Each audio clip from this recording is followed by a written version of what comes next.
అదే అమ్మవారి కవచం.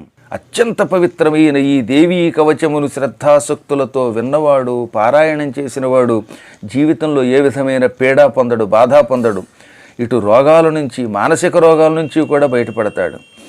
అనుకున్న పని తక్షణం నెరవేర్చే దివ్యశక్తి ఈ దేవీ కవచమునకు ఉన్నది. కవచం భక్తితో చదివి ఎక్కడికి వెళ్ళినా విజయం తప్ప అపజయం ఉండదు. ఉద్యోగం కావాలని ఈ కవచం చదివి ఆ ఉద్యోగ ప్రయత్నం చేయండి, క్షణాలలో వస్తుంది. సంపద కావాలని శ్రద్ధతో వినండి, చదవండి, సంపదలు వస్తాయి. మాకు కీర్తి కావాలి, 10 మంది చేత ప్రశంసింపబడాలి, పూజింపబడాలి అనుకుని ఈ కవచం చదవండి, మీకు ప్రశంసలు, పూజలు లభిస్తాయి. ఒకటి కాదు, సకల శుభాలు కలిగిస్తుంది ఇది. భయంకరమైన రోగాలు వచ్చినప్పుడు ఈ కవచమును పఠిస్తే ఆ వ్యాధులన్నీ తక్షణం నశించిపోతాయి. మన మీద ఎవరైనా